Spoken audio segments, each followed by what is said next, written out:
Okay, good afternoon, everyone. Welcome to my webinar on PYP exhibition. This is a short webinar on what is PYP exhibition, especially when we have gone virtually. So let's see what insights can I share about PYP exhibition.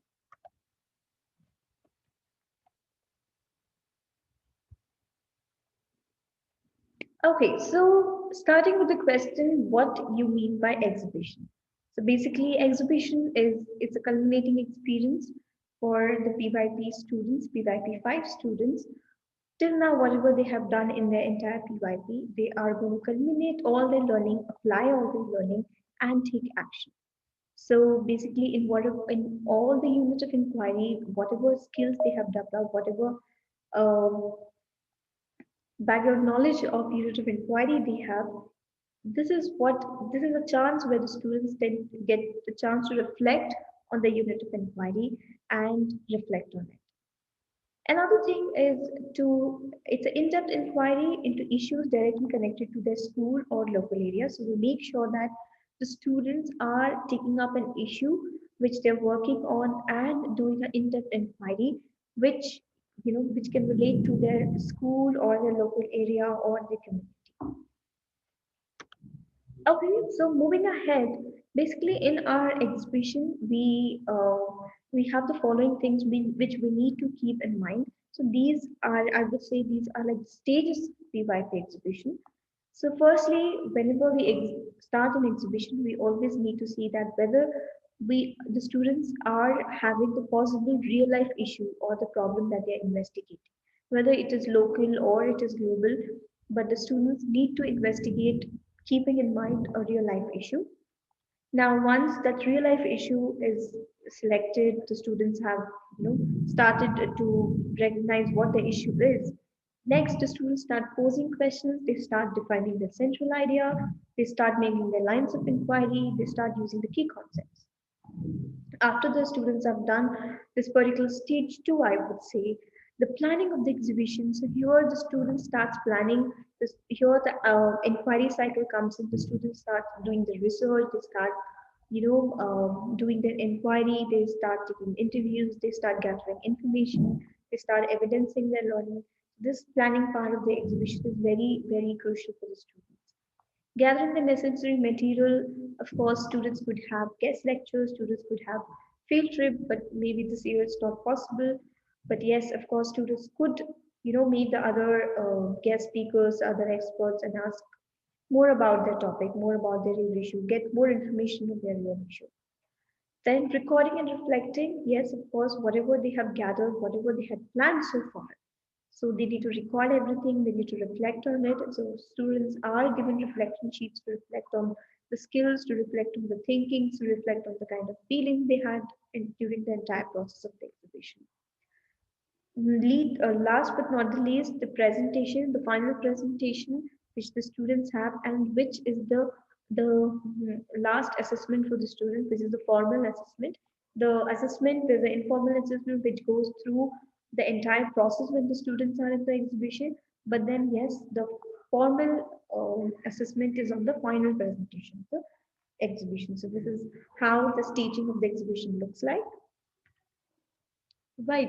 But you must be wondering, why do we need exhibition? I mean, what's so different about the exhibition? How does it help the students to, to have a different opportunity other than what they're doing in their classroom with the teacher? So basically, what happens in the exhibition is the opportunity to demonstrate independence and responsibility for their own learning by engaging in a steady transdisciplinary inquiry process that challenges them to explore. Now, here, this gives them the opportunity to explore multiple perspectives. You're not just looking at from one point of view, you're looking at the entire real life issue from many different perspectives. Maybe you are looking at it from global perspective, local perspective, okay, or maybe students also tend to look at how it is affecting their own home. How can they start taking action from their home itself rather than just first going to the local itself or going to the market. So the students first see that how can I imply this on myself, on my family itself. Okay, then identifying, investigating, finding solution to the real life problems or issue. Now, identifying, investigating, and finding solution, it the entire thing becomes the process of taking action. Action is the very, very, very important part of the PYP exhibition, because whatever the students have investigated, whatever the students are identifying or finding solutions, they need to take action to show that whatever they have learned is actually applicable, because ultimately our goal is to make them lifelong learners and we want them to be inquirers. To make them inquirers, they need to take their own responsibility and show us that they are capable of taking certain actions which can benefit the society. So that's the whole motive of why we require PYP exhibition. Okay, now coming to the issues. This is how I have done about the issues in my class. This is one of the picture that I've adopted from what Ed said from global awareness.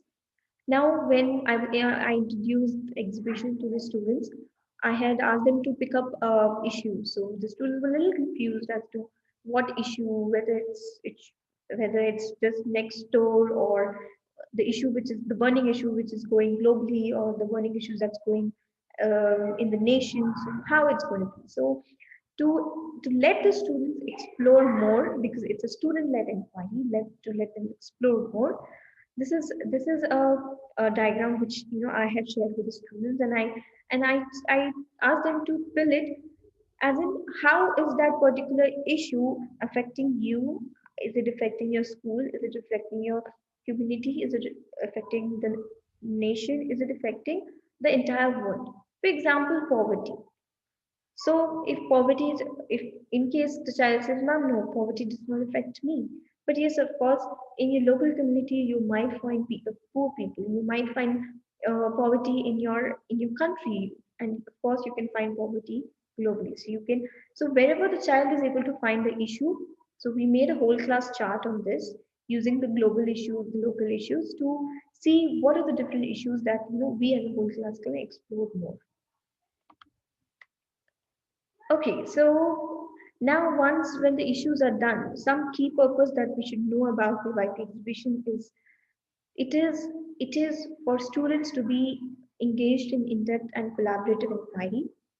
Here, students work in groups, they develop those skills, and that's why that whole collaboration comes in here. And of course, with this P5 exhibition, since it's student-led, we aim that the students learn independence and start taking responsibility of their own learning, because that's it. That is the ultimate aim that we see in PYP exhibition. As I already told you, why we look at PYP exhibition with multiple perspective, and it gives that scope for students to look at it in a multiple perspective. Another thing why in PYP exhibition, which students should be doing is synthesize and apply the learning of previous years and reflect on the journey.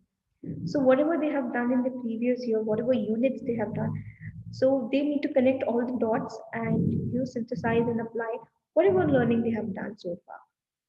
Last but not the least, taking action is it's a very important part of the learning, because without action, we do not know what the child is trying to demonstrate.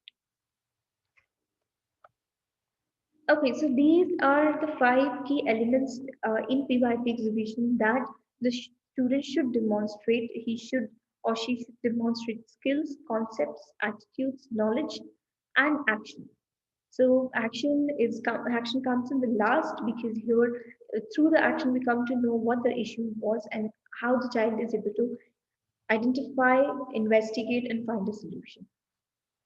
So these are the five essential elements that in every PYP the student has to showcase. Right. So I kept talking about action. Action is important. Action is important. Now, again, action could be at two levels. It could be a personal action and action for others. Sometimes we tend to find the issue which maybe it is very personal to us. So, what can I do for myself to make a change that will benefit me? So, that is also an action that the child can take. What changes are the child seeing in himself because of the action? Action for others. What can I do for others? Locally, can I do something for the people? For the wider community, can I do something? Can I take an action globally? Okay, for example, Malala Yousafzai, she has taken a global action. She's also taken action for herself because she wanted to study. She took an action for her local community because she wanted people in her area to study, people in her community, the girls to get the education rights. Wider community, she wanted the entire country, the entire population, the entire girl community in the country should study. And then, finally, as we know, it became a global action. So that's how the personal action and action furthers came in. All right. So for this time, for this PYP exhibition, uh, I try to bring in the Sustainable Development Goals from UN. Now these goals are well-defined goals, and they help us to, actually see what are the different issues that are present in the globe, in the entire world, and what all things that we need to, find solutions to or work towards. So I had asked the students to, tell me the different actions that different issues that they want to, want to explore. So one of the students came up with this sustainable goals and said, "Mom, I think we can, pick up our issues from here because ultimately most of the students were towards, deforestation. Most of the students were towards pollution, and they want some students wanted to save the wildlife, some students wanted to, reduce the pollution. So ultimately, all the students chose one of the issue from this. Maybe it could be poverty, it could be good health or well-being. So like that, we came up to the real life issue.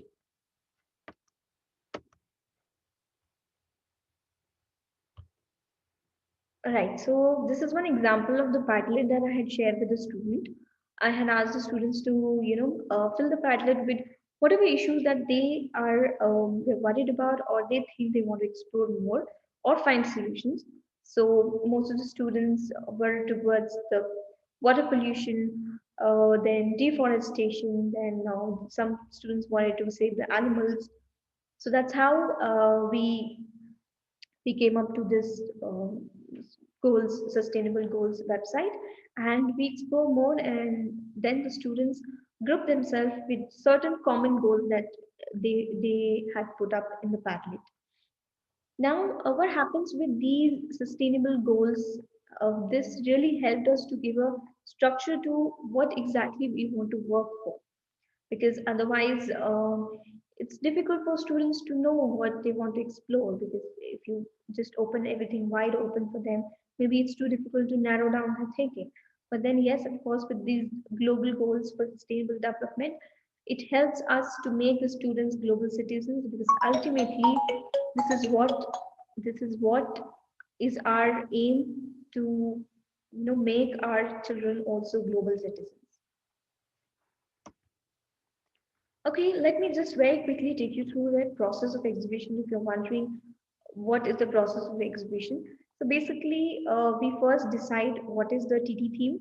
So this time we have taken up sharing the planet. Then students select the topics, the real life issues. Then the students write their central idea in groups. Students write their lines of inquiry questions for their research. And then comes in the mentors. The mentors start planning their action component. With the mentors, the students research, and they find answers to all the questions. They connect it to key concepts. They record all the information. They implement the action plan, whatever action plan, action component they had prepared. They're going to plan it out. They're going to implement it. And after that, in the last, they're going to create a visual aid or a report and that presentation on the final day. So on the final day is the formal assessment, and also the final day the entire culmination of PYP the students are presenting. So this is how is the process of exhibition in very brief. All right.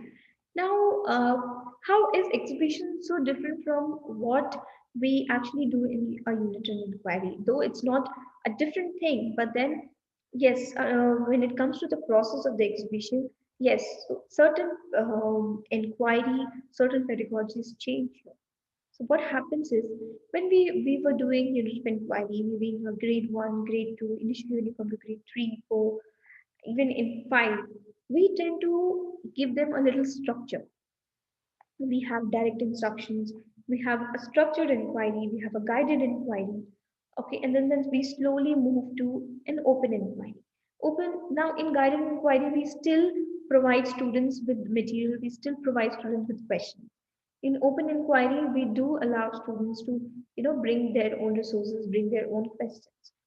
But with this exhibition, we are now moving from more teacher direction to more student agency and less teacher direction. So initially, when we start with a PYP, yes, we of course need more of teacher direction initially, but then when you come to grade 5, it beautifully flows to less teacher direction and more towards student agency. Okay, so let's very quickly look at what is structured inquiry, guided inquiry, open inquiry. So in a structured inquiry, teacher is a conductor. So the teacher decides everything, what has to be done, okay, what's the route, what's the schedule, and everything. In a guided inquiry, what happens? I create the route, listen and observe, include students' decision making during the journey.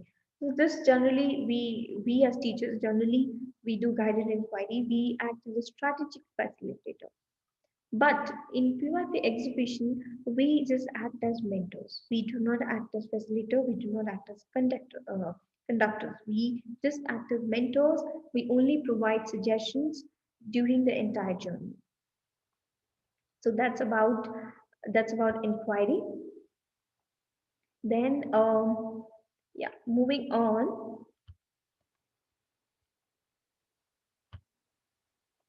Right. So now with this PYP exhibition, I hope it's clear that exhibition is just not another unit that we're doing, but then how we need to see our kids changing from grade 1 to when they have come to PYP 5. From grade 1, maybe we were there to help them and hold their hands towards guiding them to the inquiry. But then when they come to PYP 5, we see that they're taking their own responsibility, and then their own responsibility of the learning. So in the exhibition, the final day of P5 exhibition, what we can do is we can only celebrate their learning, and that's what we need to do on that day. So I hope this was a useful session, and with this, I rest my session here. Thank you.